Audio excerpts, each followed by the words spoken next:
Hailey Van Lith, TCU star. I think the 11th pick in the WNBA draft. She got drafted by the Chicago Sky. She used to be teammates with Angel Reese, who is the star. I wouldn't call her the best player on the Chicago Sky. She's the star of the Chicago Sky. People are gossiping that Van Lith wants nothing to do with playing with Angel Reese again. He transferred after 1 year at LSU. Did Hailey Van Lith just set a new low for first impressions in WNBA draft history? After being selected 11th overall by the Chicago Sky, her reaction to reuniting with former LSU teammate Angel Reese was about as spirited as someone half-heartedly watching Reese sink a routine layup. Goodness, the young lady out of TCU has been reunited with Angel Reese. Now, you may be like, well, what's the big deal there? Because she already got the hell away from her once. She escaped her once. And if that wasn't enough to turn heads, Van Lith then took it a step further by throwing shade at Caitlin Clark on live TV. Is this the start of the most awkward rookie season we've ever seen? Could Van Lith actually unite Reese fans and Clark fans? If only in mutual disbelief? We're breaking it all down. Ready?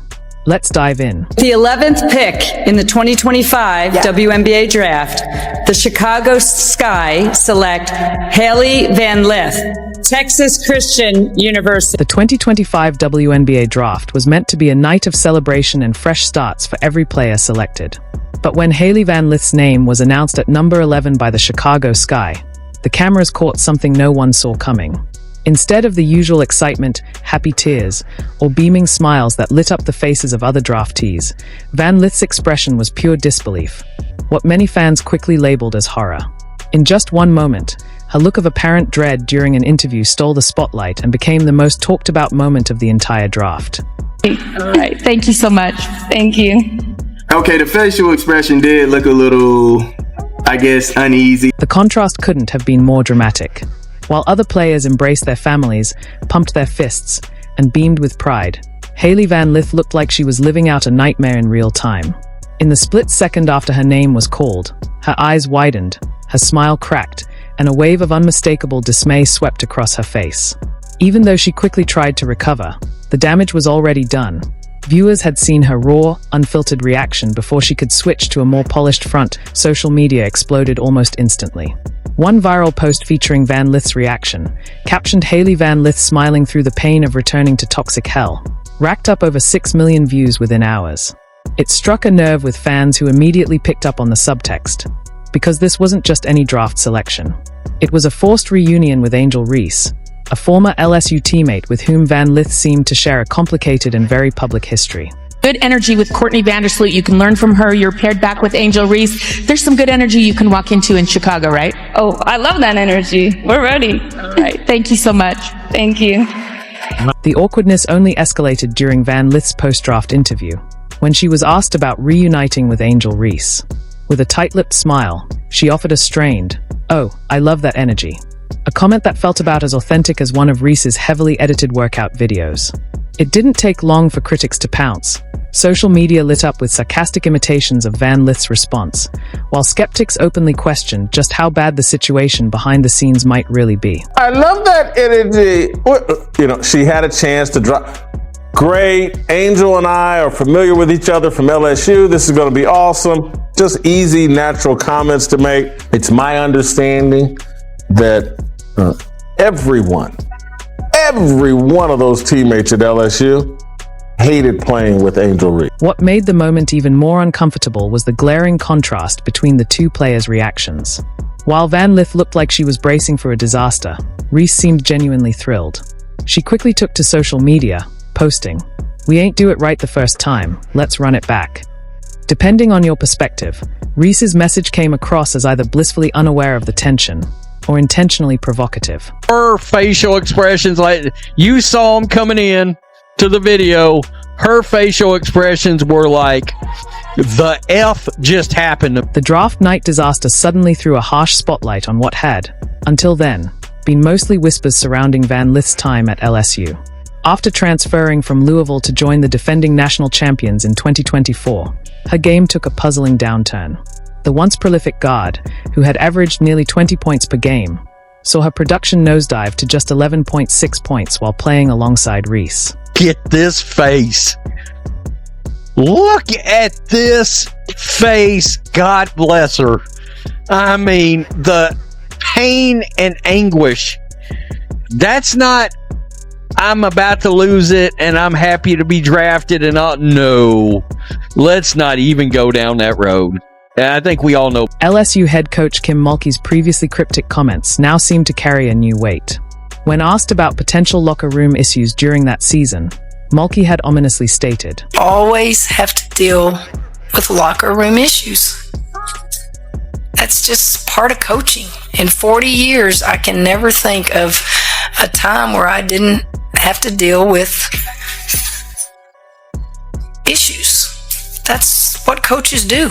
Sometimes y'all know about them and sometimes you don't. Sometimes you want to know more than you're entitled to know. I'm going to protect my players, always. They are more important. It's like a family, Scott. Let me ask you this. If you do some disciplining of your own children, do you think we're entitled to know that?" When combined with Reese's mid-season absence and Van Lith's eventual transfer to TCU, a move many saw as a way to escape a difficult situation, the puzzle pieces began to fall into place. Her draft night reaction wasn't just about basketball.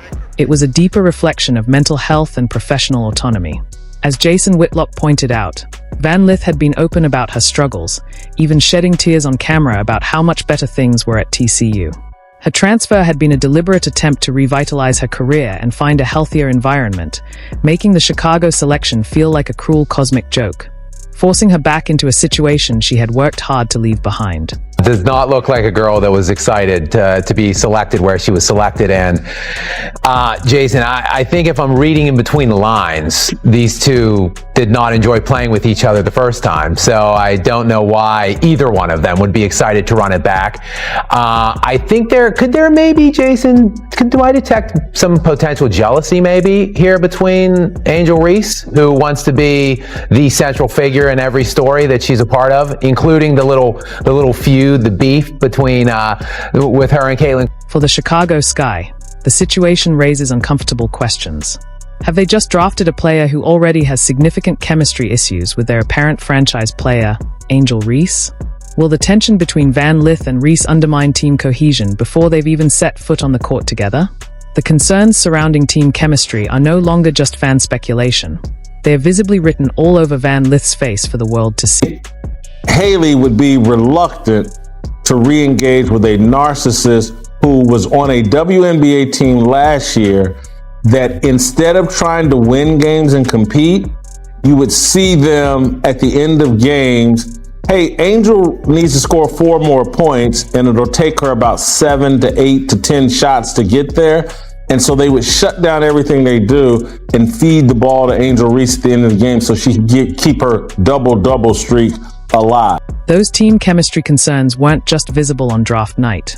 They were evident in the statistical record long before Van Lith's expression spoke volumes. When a player goes from being a headliner to an afterthought, the numbers tell the full story of what transpired behind the scenes. I think she's already experienced what's it like to play with Angel Reese, who is a narcissist and selfish, and my understanding, a nightmare for all teammates to do. At Louisville, Van Lith wasn't just a key player.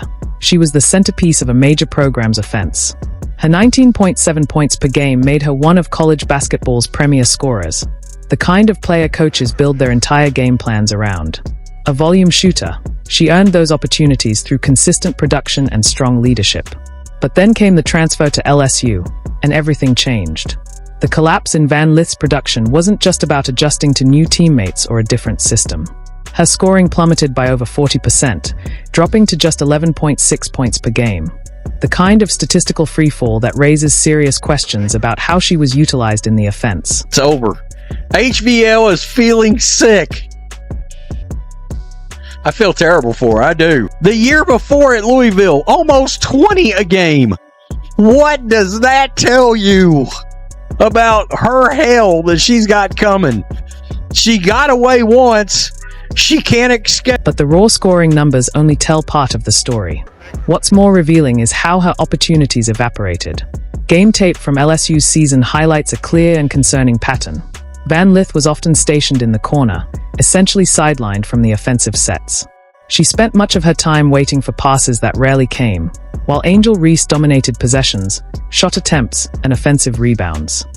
Whining about equal pay, that she's underpaid. If you see this, obviously, she's only making $70,000 to jack up brick layups and airball layups somehow in games that no one wants to watch. Oh, poor me, I'm only making $70,000. Not mentioning the additional couple, probably million she's making in sponsorship and additional revenues allotted to her from playing in these